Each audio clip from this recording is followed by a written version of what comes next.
del salario mínimo. A ver, cuénteme, ¿qué fue lo que se acordó? Ok, específicamente estuvimos en la Comisión Nacional de Salario Mínimo consensuando el aspecto del piso salarial a través del cual se contempla ciertamente garantizar esa suma mínima que todo empleador debe garantizar a su trabajador como contraprestación de sus servicios a efecto de establecer ese llamado cantidad mínima en dinero para que el trabajador o colaborador pueda cumplir sus necesidades esenciales. Obviamente dentro de esta mesa de consenso que es tripartita, porque obviamente tuvo el aval tanto de la parte empleadora como de la parte trabajadora, se contempló también el aspecto de la actividad económica o capacidad financiera de las empresas, lo concerniente a la región, la unidad de tiempo y también aspectos fundamentales que inciden dentro de la mesa de negociación, como son el tema de la productividad, la competitividad, la capacidad financiera en cuanto a las dos regiones sobre las cuales se enmarca el tema del salario mínimo, así como también los índices de pobreza que se contemplan a nivel nacional. Todo este contexto fue debidamente sustentado por cada una de las disertaciones en las cuales los 11 comisionados principales tuvimos la oportunidad de participar para efecto de llegar a un consenso en la Mesa Nacional de Salario Mínimo. Bien, dos regiones, región uno, región 2, pero hay cuántas actividades y cómo se va a dividir esto del salario mínimo dependiendo de región y dependiendo de actividad, licenciada. Recordemos, y esto es muy importante, el salario mínimo es una garantía de corte constitucional y que si bien está previsto a nivel legal, se contempla específicamente sobre unas más de 54 actividades. En este contexto tenemos dos regiones, la región uno que específicamente abarca todo lo que es el tema de lo que es la capital nacional, así como digamos ciertos distritos o áreas que están un poco más visualizadas en el tema urbanístico. Y por el contrario, tenemos la región 2 que hace alusión al tema de las áreas rurales. ¿Y por qué es importante visualizar el tema de las regiones? Recordemos que el costo de vida, el tema de los salarios, el tema del mismo concepto en sí de las poblaciones que están en cada una de las regiones inciden en el tema del salario mínimo. Es decir, esto hay que verlo de todo un contexto, no solamente en cuanto al tema de los trabajadores en sí, sino también en cuanto a la capacidad productiva y financiera de la empresa. Porque al final de cuentas, dentro del engranaje de la economía nacional, las pequeñas empresas son ciertamente las que inciden o tienen ese impacto en la columna vertebral en cuanto al tema de la economía nacional.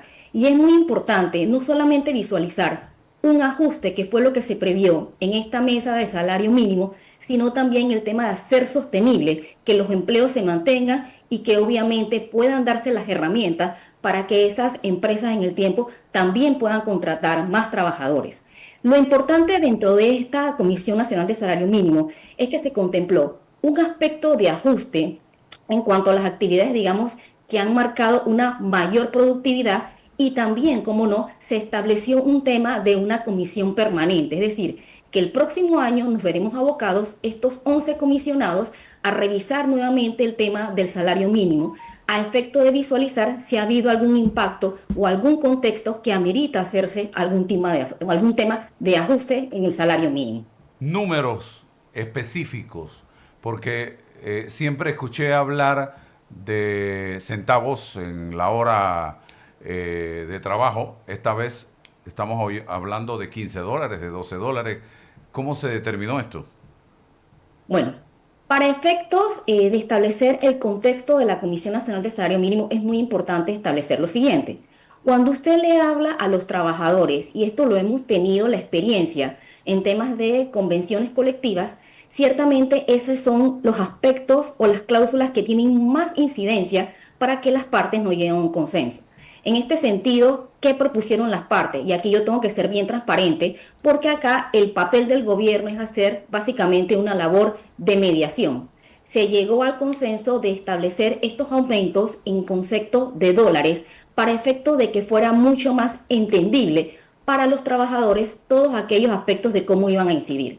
Se establecieron aspectos o rubros importantes en cuanto al tema de las trabajadoras domésticas en la región 1 por el monto de $350 y para las trabajadoras domésticas en la región 2 de $320. Recordemos también que en el tema de las trabajadoras domésticas no estamos hablando per se de un empleador llamado empresario, sino que esto tiene un impacto en las casas, en las residencias en donde estas trabajadoras prestan un servicio, y a eso nos abocamos al momento de contemplar el aumento. También establecimos aspectos muy importantes para los temas de las personas que trabajan en agencias de seguridad. ¿Y por qué? Porque son trabajadores que obviamente ponen en riesgo su vida cuando están prestando un servicio. Y a ello nos abocamos en consenso para establecerles un aumento de $12, que al final de cuentas es un aspecto significativo, porque lo que nosotros buscamos, o más bien buscó la mesa, es establecer que estas agencias de seguridad puedan cumplir con toda esta tramitología de tener a esos trabajadores debidamente asegurados por el servicio, por la función que prestan, e igualmente, como vuelvo a recalcar, establecer una comisión permanente de salario mínimo en la cual se visualiza la aplicabilidad de estas nuevas tasas a partir del 16 de enero del 2026, con miras a estar revisando la misma para el próximo año y ver si se contempla un ajuste en este sentido. Ok, preguntas. Sí, licenciada, buenos días. Quiero saber literalmente a cuántas actividades fueron impactadas dentro de esta mesa y de eso, ¿por qué solamente esas y no todas? Cuénteme un poco sobre esta negociación que se realizó. Sí, muy buena pregunta, licenciada. Bueno, cuando establecimos el tema de los ajustes en el tema del salario mínimo, se contempló principalmente en aquellos sectores que han tenido un mayor margen de crecimiento, en el tema logístico, en el tema de transporte, en el tema de los hoteles, así como también en el tema de restaurantes. A la pregunta de por qué esta fijación de nuevos salarios mínimos no impactó todas las actividades, recordemos que se mantuvieron los rubros iguales en cuanto al tema de la pequeña empresa, porque al final la meta de esta mesa fue contemplar que estas pequeñas empresas vienen en principio de personas que están tratando de establecerse o formalizar su trabajo. Si nos abocamos a establecer un impacto en esas pequeñas empresas, y eso obviamente lo sustentaron en la mesa de negociación, muchas posiblemente se vean abocadas a tener que cerrar o desprenderse de su fuente de trabajo y quedarse con lo mínimo para cumplir con las nuevas directrices del salario mínimo.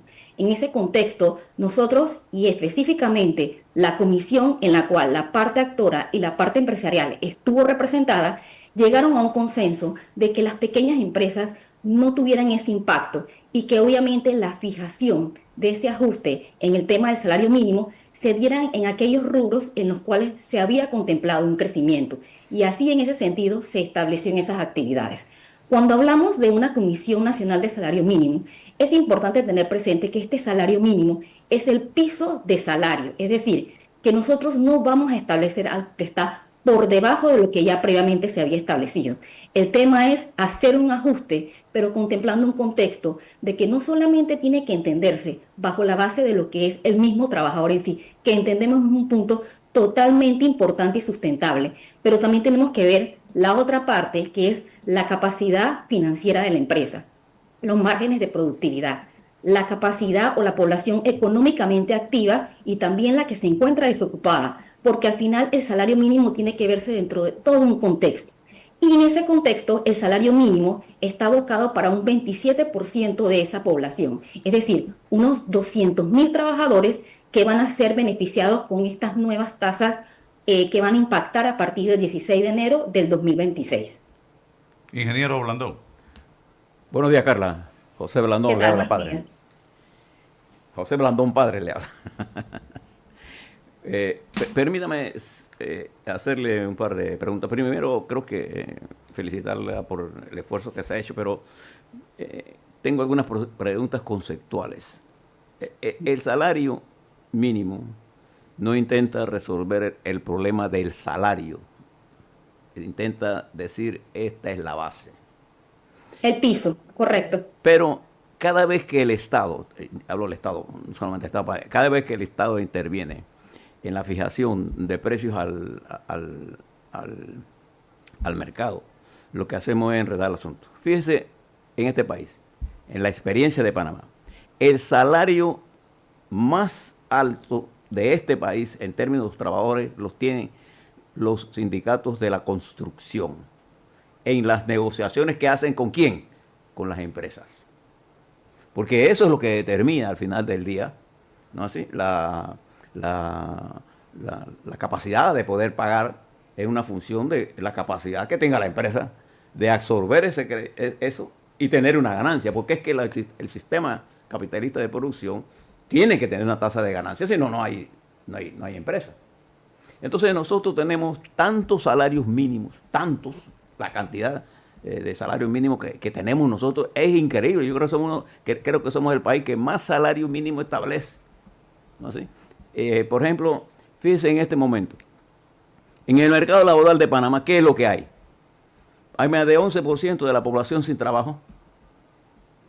Y entonces nosotros estamos fijando salario mínimo para proteger a empresas pequeñas y grandes cuya política de existencia es más importante en función del crédito que yo le pueda conseguir para que esos empresarios arranquen. Y dejar de importar cosas como, por ejemplo, estas naviferias que estamos haciendo, estamos trayendo materiales importados en vez de utilizar productos nacionales, y si no hay producto nacional no traemos, punto, y se acabó. Entonces, mi pregunta es la siguiente: ¿usted no cree que nosotros debemos definir esto de los salarios mínimos y establecer una política de que las empresas se entiendan con sus trabajadores en la búsqueda en función del mercado, de qué es lo que está pasando y cuánto pueden ellos absorber? Y no decidirla burocráticamente. Porque al final del día, cuando lo hemos hecho en el caso de la construcción, hemos obtenido los mejores salarios. Los trabajadores de la construcción están por encima del salario mínimo, ¿o no? Concuerdo con ustedes, efectivamente es así, cierto, ingeniero. ¿Y por qué es así? Porque ellos negocian directamente ¿con quién? No con el gobierno. Si eso no es una función del gobierno de estar fijando salario mínimo, eso lo define la economía. ¿No le parece? Sí, mire, contestando su pregunta, ingeniero, hay varios aspectos que me gustaría que se puedan contemplar en mesa ahora mismo en esta disertación. En esta Comisión Nacional de Salario Mínimo, que se concretó el pasado 10 de diciembre del 2025, nosotros logramos un hecho histórico, y fue específicamente que las dos partes representativas de esta comisión tripartita a nivel nacional de diálogo social llegaran a un consenso en mesa. Es decir, el gobierno no tuvo que actuar en ese papel coadyuvante o supletorio si las partes no llegaran a un acuerdo. Y ciertamente, como usted indica, ingeniero Blandón, que el Estado, a pesar de que tiene esa garantía constitucional de establecer políticas que promuevan el empleo y de establecer también la revisión del salario mínimo cada 2 años, en esta mesa logró que las partes llegaran específicamente a un consenso. Es cierto que en materia de ciertos sectores o actividades como la construcción, se logran unos mayores equiparaciones en cuanto al tema de la fijación del salario mínimo por temas de convención colectiva.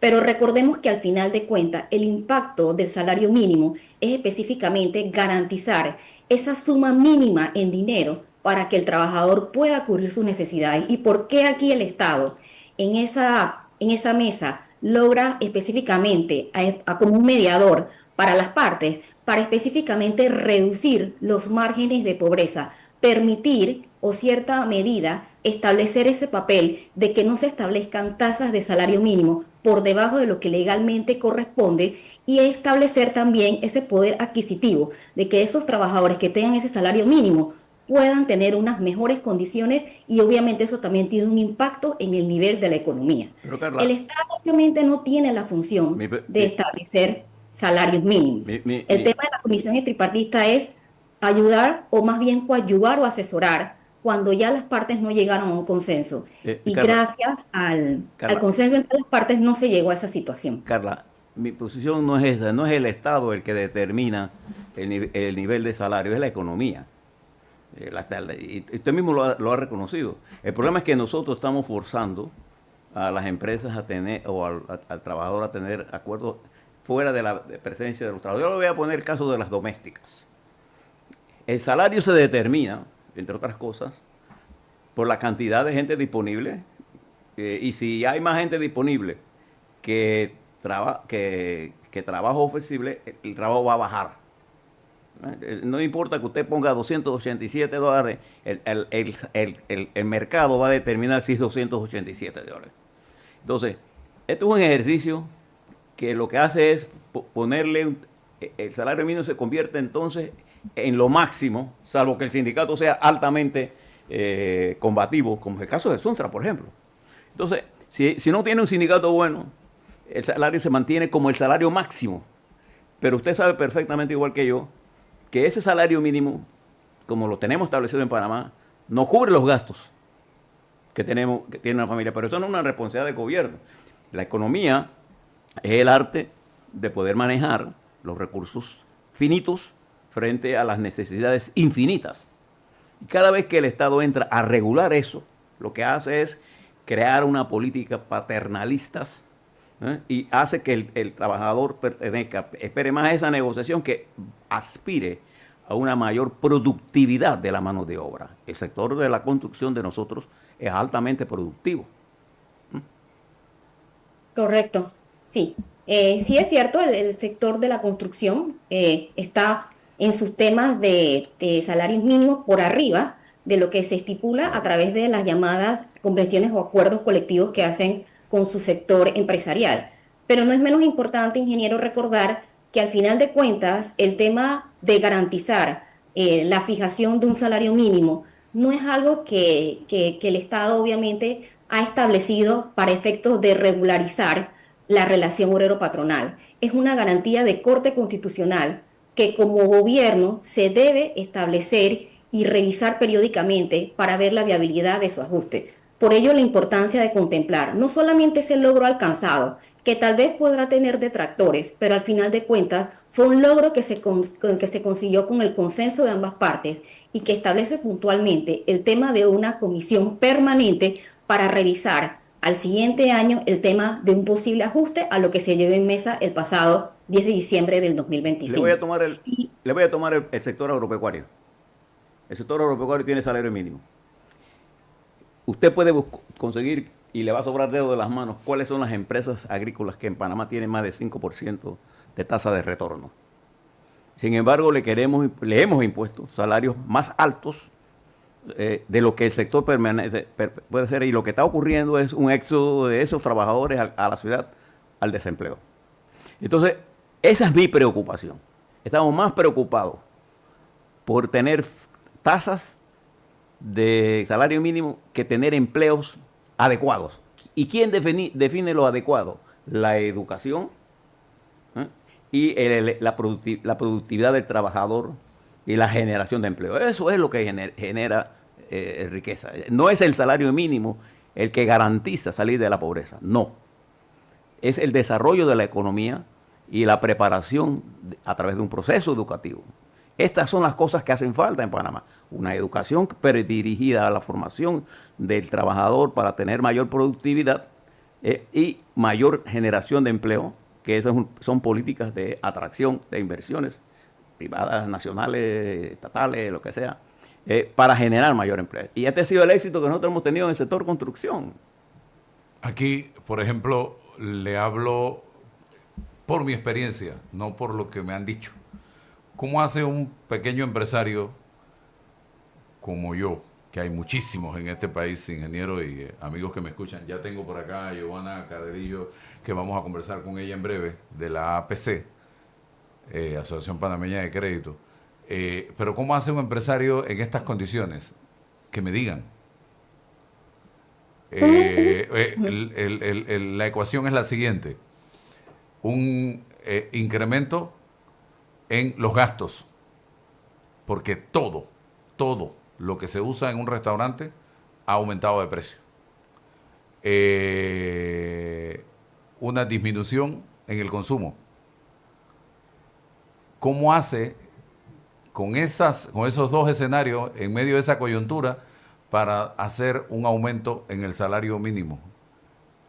Me pregunto yo.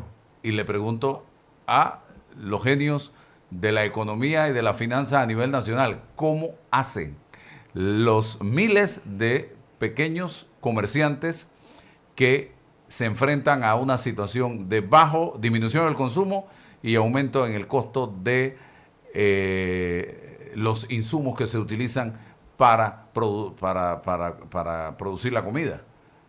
Esa es Sí, la gran interrogante. sí, todo eso, licenciado, que usted menciona en cuanto al tema de la capacidad financiera de los pequeños empresarios, que obviamente también dan digamos, que son la columna vertebral de la economía, también se contempló en la mesa de salario mínimo. Por ello, no se tocaron o no se realizaron ajustes o revisiones en estos conceptos, porque comprendemos que la situación de país como está no puede desconocer la realidad que se está dando y mucho más aún para aquellos pequeños empresas como fondas, como estos restaurantes a los cuales usted acaba de indicar, que tienen que verse en cierta medida mermados en su actividad económica por el tema del alza en la adquisición de los insumos para producir, en el tema también de la clientela y todo demás los usuarios que se abocan en algún momento a comprar comidas o algún tipo de alimentos que ustedes preparan. Eso en la mesa de salario mínimo se previó. ¿Y por qué? Porque vuelvo y recalco, tomamos en consideración no solamente el aspecto laboral, que es muy importante, sino también hacer el aspecto de que sean empresas sostenibles. De nada nos sirve establecer ajustes o sumas estratosféricas si al final eso tiene un impacto en las pequeñas empresas que va a incidir en que las mismas cierren y se vean abocadas a desprenderse de su fuerza laboral. Por eso entonces se contempló una comisión permanente para el próximo año estar viendo la revisión y los ajustes que se lograron en mesa el pasado 10 de diciembre y ver entonces la viabilidad de los ajustes emprendidos. Cierro. En el sector Ajá. agrícola, como manifestó el ingeniero Blandón, sí contemplamos el tema también de que es un sector primario vital dentro de la economía y que se ve visiblemente afectado con el tema de que muchos de estos agricultores se ven abocados a tener que buscar fuentes de ingresos en la ciudad.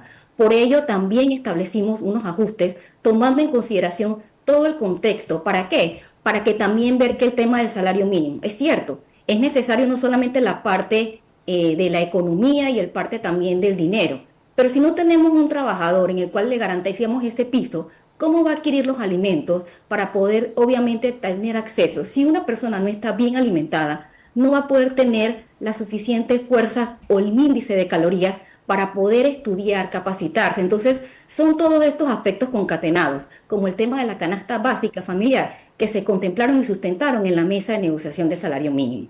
Ok, para cerrar, aquí me pregunta una persona, la ley en el artículo 172 señala que el salario mínimo que debe percibir un trabajador debe cubrir las necesidades normales en su hogar, en orden material, moral y cultural. Pregunta, ¿el fijado actualmente alcanza a cubrir eso que dice y determina la ley? Sí, esa norma que usted hace énfasis es el artículo 172 del Código de Trabajo y es el marco referencial del contexto de lo que tiene que preverse en un tema de salario mínimo. Y es cierto, esos ajustes se tomaron en consideración para el tema de las actividades en las cuales se ha dado un mayor crecimiento para efecto de garantizar por lo menos el tema de la canasta básica familiar, que fue el tema medular que se contempló en ese sentido por un orden de 9.50 para todos los trabajadores. Muy bien. Gracias, licenciada Carla de León, por estar con nosotros en la mañana de hoy del Ministerio de Trabajo, haciendo docencia en torno al tema de el aumento del salario mínimo en algunas actividades y en las dos regiones en Panamá. Así que yo le voy a dar $10 y le voy a pagar